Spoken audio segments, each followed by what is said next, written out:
അക്രമരാഷ്ട്രീയം ഞങ്ങളുടെ നയമല്ല എന്ന് ഓരോ രാഷ്ട്രീയ നേതാക്കളും ആണയിടുമ്പോഴും കണ്ണൂരിൽ ബോംബ് നിർമ്മാണത്തിന്റെ കണക്കുകൾ നൽകുന്നത് മറ്റൊരു ചിത്രമാണ്.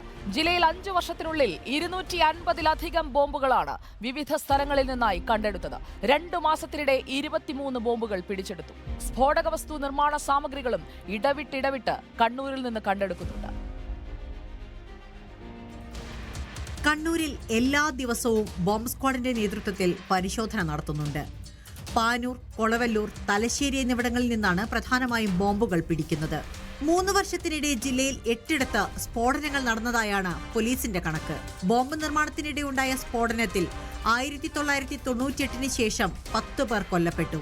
ഇതിൽ 6 പേർ CPIM പ്രവർത്തകരും 4 പേർ RSS പ്രവർത്തകരുമാണ്. എല്ലാം നടന്നത് തലശ്ശേരി, പാനൂർ മേഖലയിലും. 3 വർഷത്തിനിടെ ജില്ലയിൽ ബോംബ് സ്ഫോടനങ്ങൾ ഉണ്ടായത് 8 4 പേർ കൊല്ലപ്പെടുകയും 14 പേർക്ക് പരിക്കേൽക്കുകയും ചെയ്തു. പരിക്കേറ്റവരിൽ 5 പേർ 12 വയസ്സിൽ താഴെയുള്ളവരാണ്. ഐസ്ക്രീം ബോംബ്, സ്റ്റീൽ ബോംബ്, കടലാസ് ഉപയോഗിച്ചുള്ള കെട്ട് ബോംബ് എന്നിവയാണ് കൂടുതലായും ഉണ്ടാക്കുന്നത്.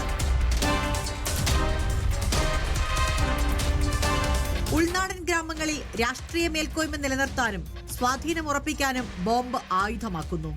ക്വട്ടേഷൻ സംഘങ്ങൾ തമ്മിലുള്ള മത്സരവും കുടിപ്പകയുമാണ് ബോംബ് നിർമ്മാണത്തിനുള്ള മറ്റൊരു കാരണം.